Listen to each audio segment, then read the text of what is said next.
Hello everyone, and welcome back. Today we're taking a look at the new hero, Jormungandr. She is a Glorian Deviant and a Monarch, a combination that creates one of the best synergy kits a hero can have thanks to the high flexibility of Rune's synergies. She'll likely fit into almost any team in the seasonal PvP meta, especially since you need 3 Glorian synergy active on a team to gain control immunity.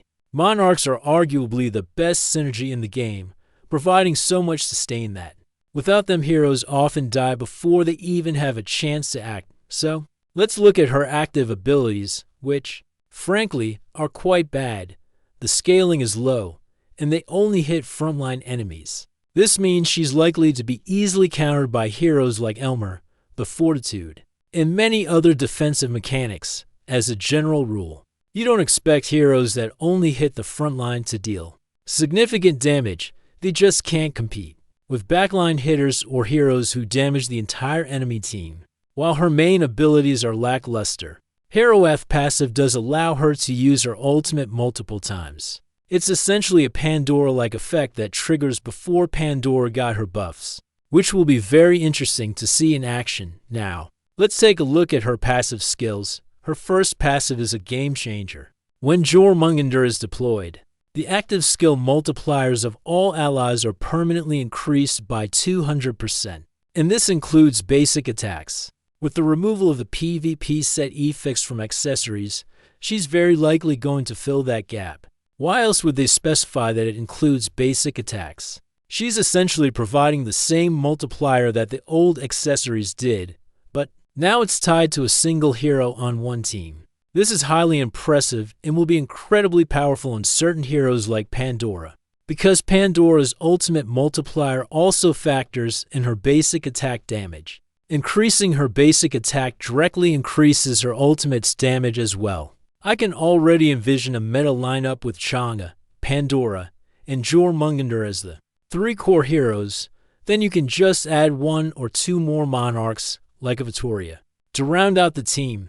I can definitely see a meta lineup forming around those 3, purely because of the insane multipliers.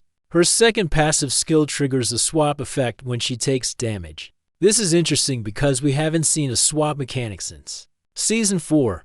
It swaps her with a random ally, which could be a double-edged sword. For example, it might swap a hero like Elmer into the front line, or a squishy damage dealer into a vulnerable position. But after the swap, she becomes immune to the incoming damage. The key question is whether this happens before or after she takes the initial hit, and if the immunity lasts for the whole round, or just that single instance of damage.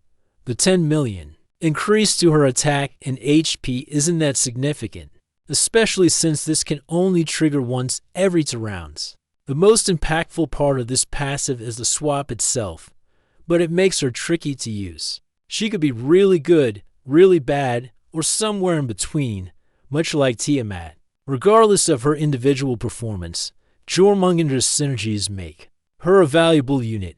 Her skill multiplier buff on Rune's synergies alone make her an excellent hero.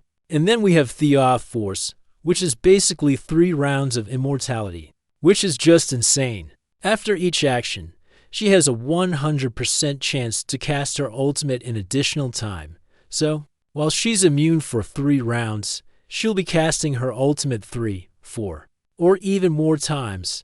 She's definitely going to be a must-have at 12 stars, but before reaching that point, she's tricky to utilize effectively. She might just serve as a synergy bot at lower star levels, but at 12 stars, she becomes a true carry. Frankly, this Oath Force does not seem balanced. You can also use her in Doom's or Avengers lineups. Avengers need to survive just 1 round to trigger their revive, and she can provide that survivability. Doom's teams will still reflect damage even while she's invincible, so she will definitely have a slot in meta teams. It's just that she needs to be at 12 stars to unlock this immense power. Overall, I think she's going to be a great hero, but an expensive one. We also have an idea of what her rune skill does. It says that when allies gain buffs, she increases her own skill damage. This could be a massive increase depending on the scaling, since you can easily have over 100 buffs at the very start of a battle. It's going to be really good, but I don't think it's a necessity to make her a viable hero.